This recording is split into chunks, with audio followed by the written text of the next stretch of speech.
Bonjour à tous, bonjour Matar, bonjour Cédric, je suis ravi d'être avec vous aujourd'hui pour présenter SIBS. On a pas mal de choses à dire sur ce live, que ce soit sur les épreuves orales qui attendent les candidats en prépa ECG, la structure du PGE, les différentes expériences qui les attendent une fois intégrés à l'école. J'en ai déjà beaucoup trop dit pour une intro, donc je vous laisse peut-être vous présenter chacun votre tour avant de passer à la suite. Cédric, à toi. Bonjour à tous, je m'appelle Cédric Poison, je suis le responsable de la vie étudiante des CBS. Et moi, je suis Matar Mbaye, je suis le directeur des programmes et le directeur académique des SCBS. Je suis ravi d'être avec vous. Merci Hugo de nous donner cette opportunité. Avec plaisir. Avec plaisir. Alors peut-être avant d'aborder les épreuves orales et ce qui attend les étudiants du concours, lors des oraux, est-ce que tu pourrais peut-être, Matar, nous donner deux, trois éléments qui font l'ADN de l'école? Comment tu définirais SCBS en quelques mots à un étudiant de prépa ECG? SCBS est une école dans la tradition, bien sûr, des écoles de la conférence, c'est-à-dire qui allie qualité académique et surtout une proximité avec le monde économique. Ça, c'est la première chose, c'est que nous cherchons à amener nos étudiants à une insertion autant que possible selon leurs capacités et selon leurs choix. Ça, c'est le premier point. Le second point, c'est que nous leur offrons un environnement d'apprentissage, un environnement de formation. Ici à Troyes, par une qualité de vie, par un campus où il y a une vie, et aussi parce qu'il y a un personnel administratif qui est attentif à leurs besoins, à leurs démarches, à leurs demandes. Donc, une équipe qui est dévouée à leur projet professionnel et personnel. Et la dernière chose, c'est que nous misons en fait sur toutes les intelligences, ce qui veut dire qu'en fait, quel que soit au départ le capital dont on dispose, quand on vient à 3, on peut le fructifier. Voilà en trois points ce qu'on pourrait dire de notre école. Très clair, on aura l'occasion d'approfondir le PGE tout à l'heure. En tout cas, je vois qu'on a un magnifique soleil aujourd'hui à Troyes qui passe à travers la fenêtre. Peut-être que vous pouvez nous en dire un peu plus sur les épreuves orales, parce que bon, c'est peut-être le premier sujet qui va intéresser les étudiants qui vont regarder cette vidéo. Concrètement, quand je suis étudiant en prépa, je viens passer mes oraux à SIBS. À quoi puis-je m'attendre en termes d'épreuves, en termes d'attendus? Peut-être donner aussi quelques conseils, ou Cédric, tu peux nous dire aussi ce qui attend les étudiants en termes d'expérience des oraux sur le campus, avec les admisseurs, etc. Donc, je vous laisse détailler le tout. Alors peut-être la partie la plus institutionnelle, la plus scolaire, académique.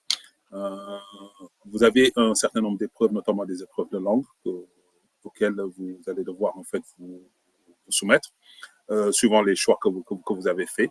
Et ça, de ce point de vue, les épreuves ont une conception qui est une conception commune. Le deuxième point concerne qui est le moment fort, c'est la rencontre avec le jury. Le jury qui est composé d'un professionnel et d'un professeur ou d'un membre de l'administration, d'un cadre de l'administration de l'école. Voilà, de manière générale, concrètement. Ce qu'on attend de la part des candidats, c'est un minimum de préparation. Un minimum de préparation, c'est de supposer, de savoir ce qu'on veut, ce qu'on cherche, ce qu'on souhaite, en fait, en termes de projets professionnels et personnels. Vous n'avez pas besoin d'avoir un projet ficelé. Si votre projet est en cours, même parfois si vous n'avez pas d'idée, si vous n'avez que des mots, si vous n'avez que des concepts, si vous n'avez que des idées, une destination, etc., on va vous demander de construire à partir de cela pour, en fait, vous puissiez vous projeter dans l'école, dans nos programmes et aussi, en fait, dans l'avenir professionnel demain, quand il s'agira de trouver un stage, quand il s'agira de trouver un contrat d'alternance, quand il s'agira de s'insérer pour la première fois dans la vie active. Donc voilà, le premier des points qu'on vous demandera, c'est projet professionnel et personnel. Où est-ce que vous en êtes? Donc on va vous poser la question, puisque notre mission, en fait, c'est de vous transformer d'élèves en professionnels. Le plus tôt on aura détecté les éléments de votre projet professionnel et personnel, ben, plus facile sera la préparation et l'accompagnement vers ce que vous souhaitez devenir. Bien sûr, quand je dis vous, ce n'est pas à toi, Hugo, que je m'adresse. Je m'adresse bien sûr à l'ensemble des candidats ECG qui nous écoutent, qui nous regardent, avec qui j'ai le plaisir d'échanger. Et pour le coup, et ce point sur le projet professionnel est assez important. C'est vrai que souvent en prépa, on a cette sorte d'idée reçue du fait qu'il faille avoir dès les oraux un projet tout ficelé, là où bien au contraire, c'est l'école qui permet justement de se construire et d'affiner ce projet-là, notamment, je sais pas, à travers l'alternance par exemple. Je sais que SIBS propose ce dispositif-là. Enfin, on aura l'occasion d'y revenir par la suite. Peut-être que Cédric, tu peux nous en dire un peu plus en termes d'expérience étudiante sur ce qui attend ces candidats sur le campus. Concrètement, je suis étudiant en prépa, j'arrive sur le campus. Que va-t-il se passer pour moi dans la journée lors de mes oraux? Merci Hugo pour la question. La réponse est simple, c'est que tous ces candidats vont être accueillis par une équipe d'étudiants qui vont être à leur petit soin, puisque le but du jeu, en fait, c'est de se sentir bien, c'est d'être à l'aise pendant toute la durée des épreuves. Et donc, du coup, ces étudiants vont être là pour les accompagner, pour leur faire découvrir le campus, pour répondre à leurs éventuelles inquiétudes, répondre à leurs questions, découverte du campus, de tout ce qu'on y fait, de nos associations étudiantes, de notre salle de sport, de notre resto-U, de notre terrain de sport, mais également l'environnement immédiat. Parce que ce qu'il faut savoir, c'est que nous sommes un campus de cœur de ville. Nous sommes directement au centre-ville de Troyes. 12 000 étudiants environ, avec évidemment pas mal de choses qui leur sont réservées. Donc l'idée, en fait, c'est en un minimum de temps de pouvoir découvrir tout ça, puisque le but du jeu, effectivement, c'est certes de réussir les épreuves, mais surtout de découvrir l'école, d'apprendre à l'aimer et puis de s'y sentir bien. Qu'est-ce qui fait peut-être, si tu devais donner trois spécificités de l'école sur le campus, le fait que ce soit aussi une école à taille humaine finalement. On sait que pour d'autres écoles, c'est pas du tout le cas. On est dans des énormes promos où on ne connaît pas forcément la totalité des étudiants. Pour le coup, là, c'est peut-être assez différent. C'est exactement ce que tu dis. La première chose qui revient, c'est la proximité. On a cette chance d'être un campus qui est accessible. Je pense que c'est pas dans toutes les écoles qu'on a la possibilité en tant qu'étudiant de pouvoir boire un café avec son directeur de programme ou avec ses enseignants, de pouvoir côtoyer le quotidien d'étudiants issus de différents horizons, notamment nos étudiants internationaux. On a une proximité qui fait que on se sent bien, je pense, et que le cadre permet en tout cas ou nous positionne en tout cas dans des conditions de réussite. Et selon toi, quel serait peut-être ton meilleur conseil à donner aux candidats en termes de, comment on peut dire ça, j'allais dire de personnalité, mais ça ne s'invente pas. En venant aux oraux à SIBS, pour toi, quel est le conseil absolument à retenir? Il faut pas tricher, il faut venir soi-même. Évidemment, comme le disait Monsieur Mbaye en tant que directeur des programmes, il faut préparer. Il faut évidemment préparer son entretien, ça c'est évident, mais surtout venir avec sa personnalité. C'est extrêmement important parce que à partir du moment où on n'est pas soi-même, où on triche, ça va pas matcher. Oui, c'est clair. Je reprends à la volée parce que en parlant de respect de toutes les intelligences, il y a aussi le respect de toutes les personnalités. Le respect de toutes les intelligences, ça veut dire ceux qui sont bons en maths, ceux qui sont bons en économie, mais ceux qui sont par ailleurs en géopolitique et qui se sont débrouillés et qui ont des intérêts. Demain, les projets ne vont pas se ressembler, demain, les projets ne vont pas être les mêmes. Donc, nous n'avons pas une vocation à être constitué en moule pour que les gens sortent de la même façon. Nos anciens diplômés sont dans tous les secteurs d'activité, dans l'expertise comptable, aux startups, à des gens qui sont partis dans leur atelier en tant qu'artisans. Ça veut dire que nous avons en fait l'étendue des métiers, des compétences, des secteurs d'activité en fait qui est couverte, cette étendue. Donc, il vous appartient à vous juste de dire je ne sais pas comment me diriger dans ce monde, ou alors de dire j'ai une petite idée, est-ce que je peux confirmer cette idée pour la transformer plus tard en projet, et puis de projet, en fait, en faire un profil professionnel qui va m'aider à intégrer le marché du travail. Et justement, par rapport à ces projets-là, tu parlais de demain. On peut enchaîner sur ce qui attend les étudiants demain, après leurs oraux. Peut-être que Matar, tu peux nous aider à naviguer à travers le PGE de SIBS, peut-être avoir une idée de la structure, des différents parcours possibles pour les étudiants. Puis on pourra rentrer dans le détail de quelques éléments, bien sûr, pour aller un peu plus dans le concret. C'est vrai que souvent, quand on est en prépa, c'est assez flou. Quand on entend parler de PGE, de différents programmes, de spécialisation, je sais que l'école propose différentes spécialisations assez tôt d'ailleurs dans le PGE. Comment ça se passe concrètement une fois qu'on a intégré l'école? Tu me pousses à la partie la moins agréable parce que je vais devoir être très sérieux, très barbant, etc. Non, Mais il c'est n'en pas grave, sera rien. on dit plus rien pendant 5 minutes et on te laisse parler. Très bien, ils sont tous partis pendant ce temps-là. Non, très, très, très simplement, comme pour tous les PGE, un programme en 3 ans. La première année est un peu spéciale parce que la première année est là-bas, est le moment où en fait on reconstitue les fondamentaux pour tout le monde. Pourquoi? Parce que vous êtes arrivé avec un bagage qui est différent, un bagage qui est spécifique, qui est distinct. Je disais qu'on faisait la part belle à l'ensemble des intelligences possibles et que cela voulait dire que vous pouvez arriver avec le bagage qui était le vôtre. Seulement, on doit vous donner la possibilité aussi de pouvoir intégrer toutes les voies possibles par la suite. Ce qui veut dire quoi? Ça veut dire que je n'aime pas les maths, je n'aime pas la comptabilité, je ne sais même pas ce que c'est que le contrôle de gestion.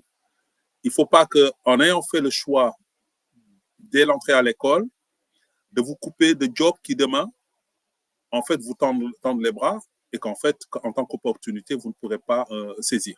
Donc, nous, notre job, c'est qu'en première année, le tronc commun, on reconstitue les bases en sciences de gestion, les sciences de gestion, finance, comptabilité, marketing, théorie des organisations, le management des ressources humaines. On va toucher un peu d'IA, mais IA, en fait, pour savoir pourquoi, comment, les enjeux digitaux de l'entreprise, c'est comme ça que le cours s'appelle, parce qu'aujourd'hui, voilà, l'activité est aujourd'hui questionnée par le développement technologique. Et quand vous arrivez en deuxième année, là, nous allons vous proposer quelque chose qui est totalement inédit en France, parce que nous sommes certainement la seule école où, dès la deuxième année, on vous dit qu'est-ce que vous voulez devenir de manière claire. Finance, audit, contrôle, comptabilité, marketing, entrepreneurship, innovation, transformation digitale, supply chain, banque, innovation dans le tourisme. Nous avons 6 parcours où vous allez vous spécialiser.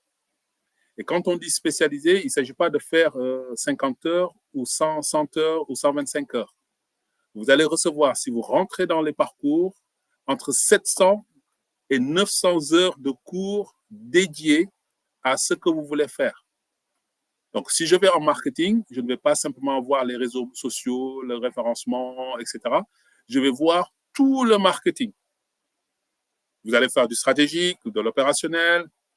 Vous allez aussi faire un peu de merchandising, vous allez faire du business development. On n'est plus dans le marketing, mais ce sont des métiers qui sont périphériques, ce sont des disciplines qui sont périphériques. Vous allez avoir du géomarketing, du digital avancé, etc., intégrant de l'IA, etc.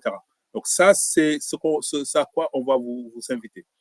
Première année, on vous prépare avec le socle.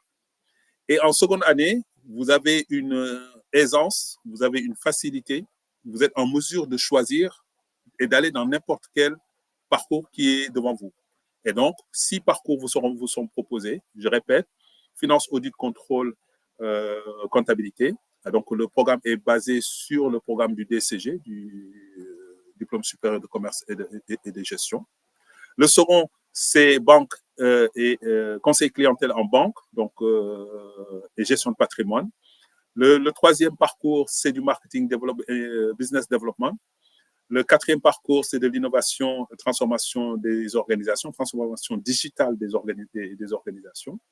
Nous avons un cinquième parcours qui est dédié à tout ce qu'on appelle operation, mais dans operation, il y a la supply chain qui, en fait, se démarque particulièrement. Et puis le dernier point, c'est Innovation in Tourism. 6 parcours. L'intérêt, c'est que pour que vous puissiez faire votre choix, c'est que dès la première année, nous avons un programme qui s'appelle Prosper, peut-être qu'on aura l'occasion d'en parler, qui est un programme d'accompagnement du projet professionnel et personnel, où, en fait, on cherche à vous éveiller, à vous ouvrir à l'ensemble des possibles en entreprise. Parce que, en fait, souvent, on a des titres de cours, mais en fait, on ne sait pas à quoi ça nous renvoie. Et on ne sait pas ce qu'on pourra en faire par la suite. Donc, l'idée avec le Prosper, le dispositif Prosper, notamment dès la première année, projet professionnel et personnel, c'est de vous amener à vous familiariser avec le monde de l'entreprise, les métiers qui sont en émergence, les métiers qui sont des métiers qui sont traditionnels, qui sont les métiers classiques que nous avons dans les 5 fonctions de l'entreprise, hein, gérer l'argent, produire, faire connaître, planifier et gérer les individus et les personnes. Vous avez en fait une multitude de compétences dont vous allez avoir besoin. Certaines, vous les avez déjà. Certains déjà, par exemple, font de la crypto, alors qu'en fait, fondamentalement, ils n'ont pas de connaissances en finance fondamentale. Ils n'ont pas de connaissances en finance d'entreprise. Mais demain, si vous voulez vous lancer dans le monde dans le salariat, il sera important de pouvoir en fait se fier aux attentes de l'entreprise. De l'autre côté, si vous voulez créer votre start-up, si vous voulez créer votre propre business, ben, vous allez aussi en fait avoir dans le parcours innovation, transformation digitale des organisations, des cours qui vont aller dans ce sens-là. Et donc l'école peut aussi accompagner ses étudiants vers la création d'entreprise, typiquement. Enfin, ça concerne assez peu d'étudiants, pour le coup, c'est plus une curiosité personnelle. Mais... Oui, nous ne forçons personne en fait. L'idée de dire que nous formons des entrepreneurs, c'est peut-être une sacrée ambition. Il y a d'abord des gens qui ont des projets qui sont motivés. Un entrepreneur, c'est quelqu'un qui a déjà son projet. Qu'on l'aide ou qu'on l'aide pas, il va chercher à le concrétiser. Ce que nous pouvons faire, nous, c'est essayer de lui dire la validité. Quel est le chemin par lequel on passe, en règle générale, avec le moins d'embûches possible. Nous avons un partenariat avec la Technopole de l'Aube, qui est l'incubateur des entreprises développées par nos étudiants. Et vous avez le statut aussi national d'étudiants entrepreneurs qui permet de dispenser d'étudiants de certains cours, de certains stages, etc. Pour qu'ils puissent se consacrer à son projet intégralement. Donc oui, il y a une forte volonté.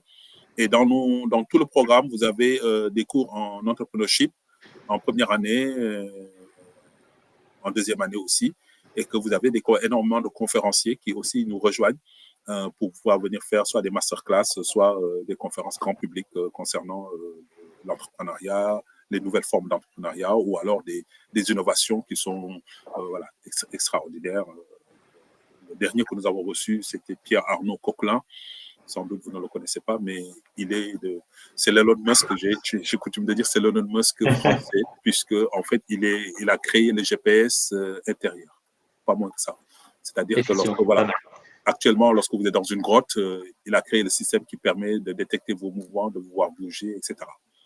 Je ne vous dis rien dans le contexte où nous sommes, qu'est-ce que ça peut représenter exactement comme intérêt militaire, mais aussi comme intérêt économique. C'est clair, ça peut être assez utile. Effectivement, donc, dans l'accompagnement professionnalisant, il y a toute cette richesse académique, mais il y a aussi, et là, je pense que Cédric, tu pourras nous en dire de beau, évidemment, l'aspect atmosphère dans laquelle l'étudiant évolue, avec toute l'expérience étudiante que peut proposer l'école. Est-ce que tu pourrais nous en dire un peu plus, enfin même beaucoup plus, pour le coup, à ce sujet-là? Oui, carrément. Effectivement, on l'évoquait tout à l'heure déjà dès la phase concours où il y a besoin de s'imprégner un petit peu de l'atmosphère et de l'ambiance de l'école, puisque nous, notre objectif, c'est tout simplement que nos étudiants soient bien dans notre établissement, se sentent bien, parce qu'à partir du moment où on est placé dans de bonnes conditions d'études, on est placé tout simplement en conditions de réussite. Donc cette réussite, elle passe évidemment par l'atmosphère et ce qu'on appelle dans le jargon des écoles la vie de campus, où donc on a cette chance de pouvoir s'appuyer entre autres sur tout un réseau d'associations étudiantes qui sont proposées à nos étudiants qui intègrent évidemment l'école et qui font le lien aussi indirectement avec le programme Prosper qu'évoquait tout à l'heure Matar, où ces associations étudiantes proposent à leurs camarades, à leurs étudiants, X projets tout au long de l'année qui permettent d'imposer ou plutôt de mettre en œuvre un certain dynamisme au sein de l'école. Donc évidemment, dès la rentrée, les étudiants ne vont pas pouvoir passer à côté de tous ces projets, puisque c'est une période souvent assez clé et importante en termes d'intégration, que ce soit nos actions mises en place par les associations étudiantes, que ce soit un village sportif, que ce soit une nuit de l'engagement, que ce soit une découverte à peu près complète de tout ce que l'on peut proposer. Donc l'intégration passe par des activités de vie étudiante, passe par des activités sportives, passe par la question de la solidarité, par la question internationale. On essaye vraiment de couvrir par l'intermédiaire de ces associations tout un champ d'activités qui fait sens. Oui, c'est très clair. Et pour le coup, ouais, pardon, j'allais faire là-dessus. J'allais dire l'expérience internationale. L'expérience étudiante, c'est aussi l'expérience internationale. Il me semble qu'SCBS a pas mal de doubles diplômes internationaux et plus de 80 ou 90 partenaires également internationaux. Comment ça se passe pour les étudiants en termes internationale? D'expérience internationale, c'est la fin de journée, on y arrive. Est-ce que tu as peut-être des exemples de partenaires académiques avec lesquels les étudiants peuvent des destinations vers lesquelles les étudiants peuvent se rendre pour étudier ou ce genre d'éléments? Alors, je prends la main parce que ce que je peux vous dire, c'est que nos étudiants souvent lorsqu'on parle d'expérience internationale, on parle juste parfois de tourisme académique, ils y vont pour 6 mois, etc. Nous, en règle générale, lorsque nos étudiants partent avec le PGE, ils sont en double diplôme. C'est-à-dire qu'ils sont très joueurs et qu'en fait, ils mettent la barre assez haut. Et donc, souvent, ils vont chercher un double diplôme à l'étranger. Alors, à l'étranger, ça peut être en Corée du Sud, ça peut être en Malaisie, ça peut être au Mexique, ça peut être ici en Europe, en Finlande. Ils sont très friands. Alors, je ne sais pas pourquoi, mais ils aiment bien le froid. En Finlande, nous avons énormément de demandes de ce point de vue. Et finalement, sur toutes les latitudes, peut-être à moins toutes les latitudes, nous avons des partenaires qui sont en mesure d'accueillir 2 à 3 étudiants chaque année. Ce qui fait que lorsque l'étudiant le demande, ben, en fait, il n'y a aucun problème pour pouvoir en fait choisir sa destination et partir avec un copain ou une copine qui va faire que voilà, on se sentira plus en sécurité, on est beaucoup plus, ça facilite beaucoup plus l'intégration puisque voilà, on a moins peur, puisqu'on n'a pas peur d'aller sortir des sentiers battus, visiter des choses, prendre la voiture, etc. Donc voilà, donc ils reviennent totalement changés. Mais ça, ce que je dis là, c'est un quasi-tourisme parce qu'en règle générale, tous les étudiants qui rentrent dans l'international ont ce petit déclic qui se réalise. Donc si je voulais résumé, une dizaine de diplômes, de double diplômes sur quasiment tous les continents.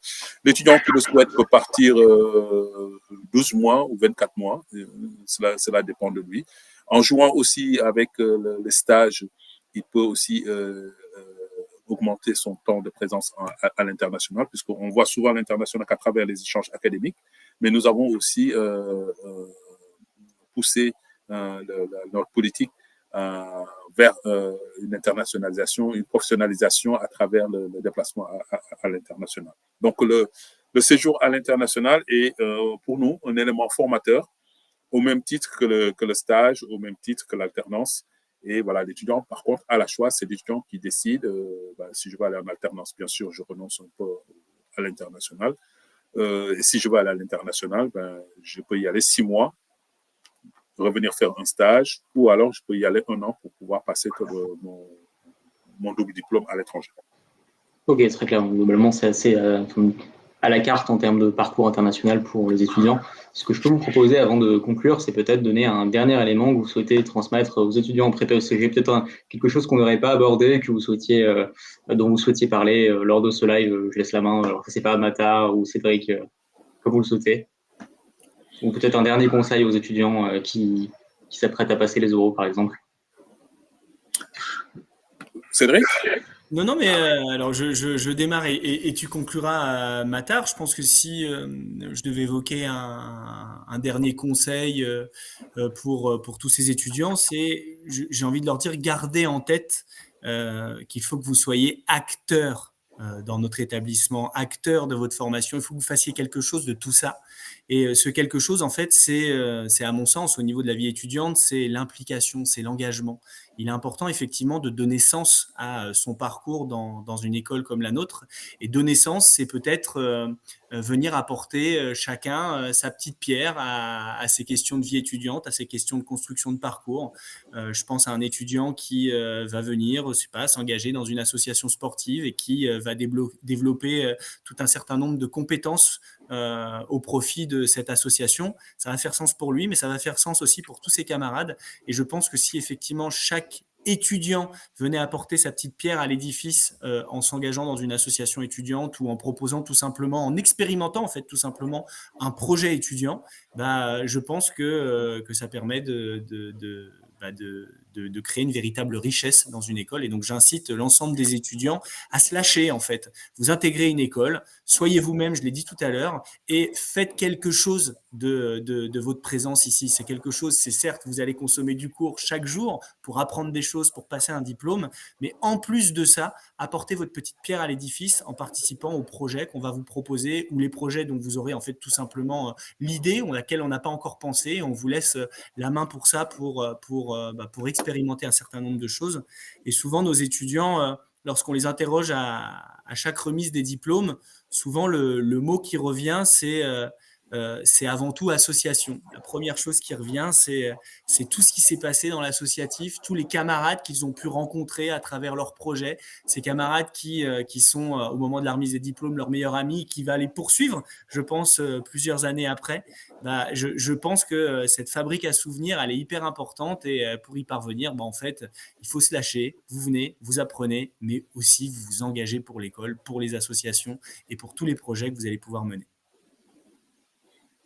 Très clair, bien. Matar, je vais enchaîner quasiment un peu sur ça parce que moi, sous forme de viatique, je dirais la première des choses, c'est nous voulons vous garantir une expérience étudiante inédite, exceptionnelle. Mais cette expérience, vous serez acteur en fait. Vous allez à la fois participer à la rédaction du scénario et vous allez jouer les rôles. Donc ça, c'est le premier point. C'est-à-dire que la réussite qui sera au bout, ce sera votre œuvre. Et vous reconnaîtrez vous-même la qualité, en fait, et l'excellence du travail qui a été fait pendant votre parcours. Mais ça, c'est un pari, en fait, et je vous donne rendez-vous. Ça, c'est le premier point. Et donc, je m'engage là-dessus. Le second, c'est, en fait, le projet professionnel et personnel. Il y a une chose à laquelle on va vous inviter, c'est de réfléchir à ce que sera votre avenir dans 5 ans, dans 10 ans, dans 20 ans.